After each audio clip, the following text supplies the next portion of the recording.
In this session, I'm going to talk about why the interest rates only went up 0.25% and we didn't see them go up a lot higher than this.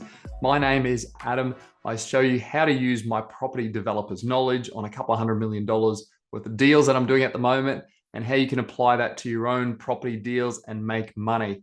First and foremost, I'm going to take you through a couple of the key statistics that are highlighting and underpinning the Australian economy and why the RBA is now taking their foot off the brake a little bit. If you like this video, subscribe for more videos like this.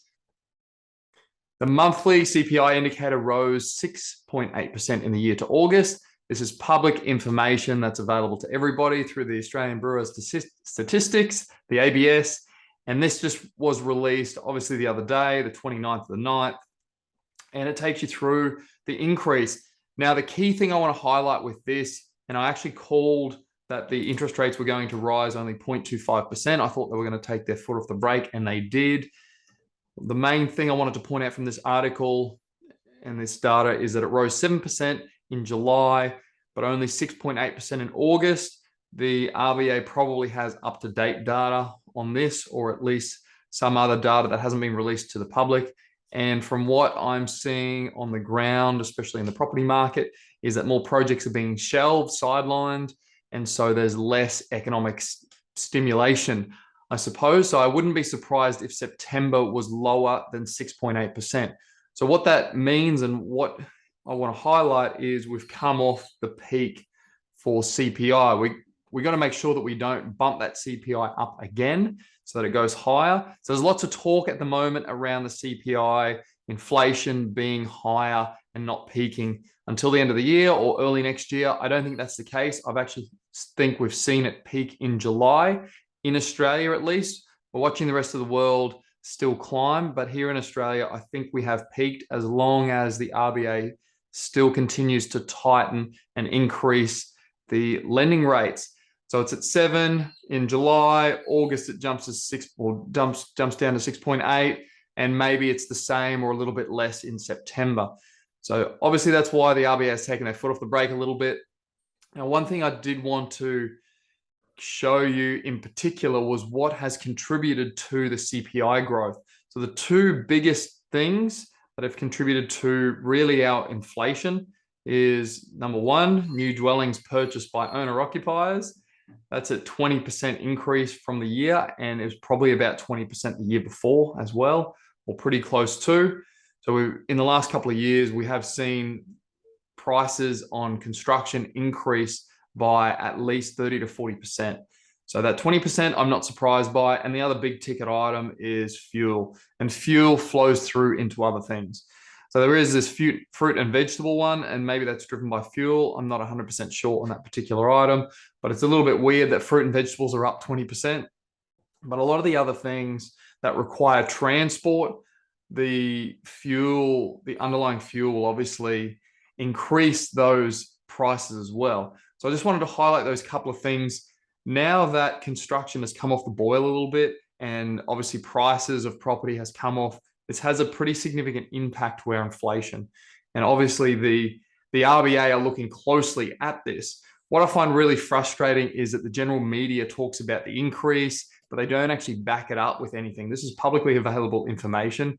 There's other information available that isn't publicly made available, but this stuff is pretty much key to understanding where we're tracking, and none of it is mentioned in any mainstream media articles. So what you can do then is have a look at housing loan commitments, and you can see how we're tracking with those. So they're falling, so that's probably no surprise. And this is home loan commitments. So the top line is the total, and then you obviously got owner occupier and investor. So all of them are tracking on a downward trajectory. Again, the data is old, it's from August. So it's likely that we're going to see another drop similar to the first one. So we're probably sitting about here, which is about September 2020, right before we took off again, which if you have a look at the graph, it's sort of around that, March, May sort of period in 2017. So what it means is that we're sort of normalizing again. And you've got to keep in mind that property's going up so much that these home loan commitments are actually going to be a little bit obscure, because if property prices have gone up, say 30%, across the board, and especially Sydney, Melbourne. Sure, they're coming off the boil now, so property values are contracting. And keep in mind, Sydney and Melbourne make up 3/4 of the Australian property market wealth. So as soon as those markets start to decline, it obviously erodes wealth, but there's still all the other states and all the other areas. There's still that other 25% that people own.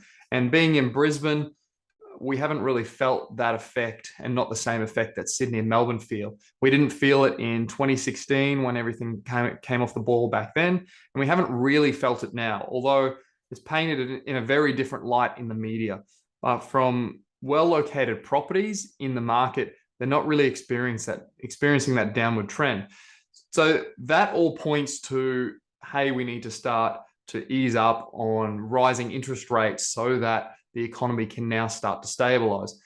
So that 0.25 increase instead of doing a 0.5 just means that there's more fuel in the tank to try and counteract our inflation, obviously, but make sure that this line doesn't just go back down into post 08, sort of this sort of level.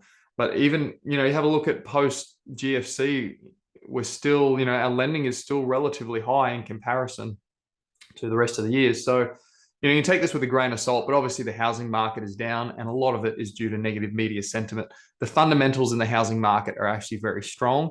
And what this next cycle is going to unfold is the true fundamentals playing out when we experience the next construction boom. So the other consideration is the household wealth. It's fallen by, $500 million in the June quarter. So obviously this data is a little bit old. And then, fast forward June, July, August, September, this is going to fall again.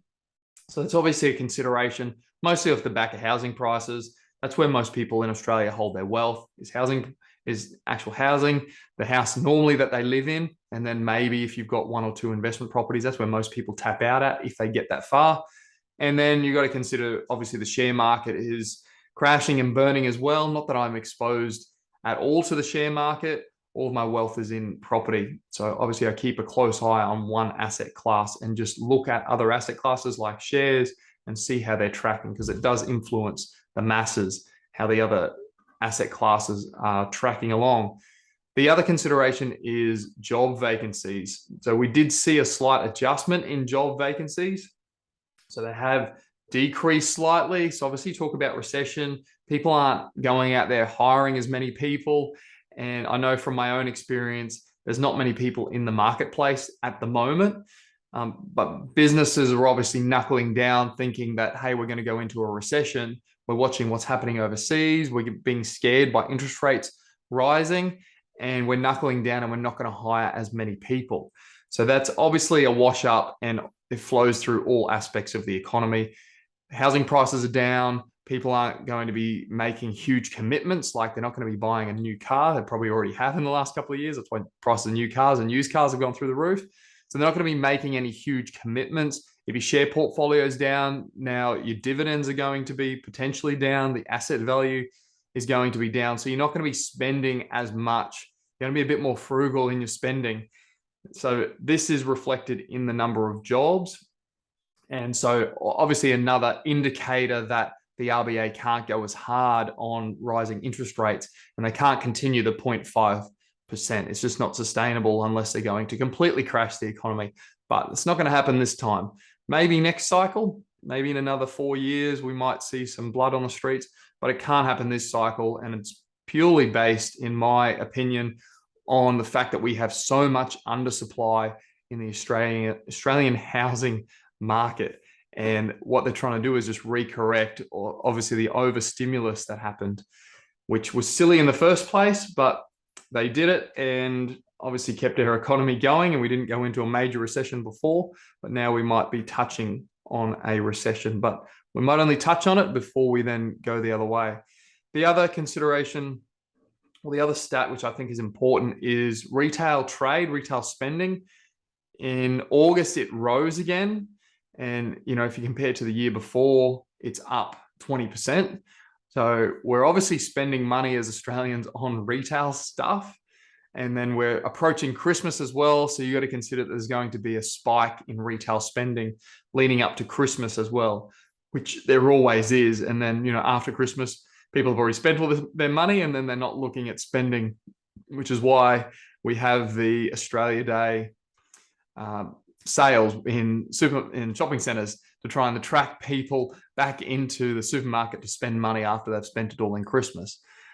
So it's funny, retail trade is still up, which I'm actually a little bit surprised by. Other than retail trade, all the other stats I'm not surprised by, that they're all trending down. And I expect that when the data gets released from the ABS in another month's time, we'll see that continued downwards trend. And depending on how bad that downwards trend is, might depend on if the RBA still does another 0.25%, or maybe they scale it back even a little bit further and maybe they do 0.2, 0.15. But my opinion is that they will overshoot the mark on purpose to just bring inflation to a head. And by overshoot the mark, I mean they'll put interest rates up more than what they need to, and then they'll scale them back, so they'll reduce them. And you can see that from history as well. Interest rates always went up too much, and then they realized that overcooked it and then brought it back down. And it's all part of getting that inflation. And they keep talking about it, that inflation target rate to 2 to 3%. Something that's sustainable for all of us. It's not normal for us to pay an extra 30, 40% for property construction, or pay an extra 20, 30% for our fuel. And obviously the war, that ongoing war in Ukraine, is obviously not helping either. And once that subsides, then we probably see fuel prices come back to some sort of normality. But unlike the US, we don't rely on fuel as much. We don't generally, as Australians, travel as longer distances, but it obviously does have an effect on the greater goods and services, especially in the construction industry and those other industries that heavily rely on transport. So my prediction that I had a couple of days ago, which I posted publicly, was that RBA was going to raise rates 0.25%, and they did. It was a bit of a bold prediction. I actually read another economist's prediction of 0.2, and I thought that was very bold before I started looking at the stats. And based on these and what is on the ground with the negative media, the media influencing the market and having that negative sentiment in the property market, the main direction was to reduce interest rates. Reduce them by, instead of increasing by 0.5, only increase by 0.25. So it'll be interesting to see what happens next month, whether we see another 0.25 or whether they scale it back a little bit more to try and ease into a peak inflation rate of probably around about that 3%, maybe a little bit less. And then we might see it come back after that. So I expect that we'll probably see maybe high 2 in terms of RBA rate before they start to scale it back once inflation is brought to a head, and then our economy starts to bring in migrants, and we're going to go through another construction boom, probably late 23, maybe into 2024. So if you like this video and you want to know more, just please let me know in the comments. Subscribe to the channel if you like the content. Otherwise, if you do want me to do something in particular, where I do a deep dive into areas that I'm developing property or buying property in, please let us know in the comments as well.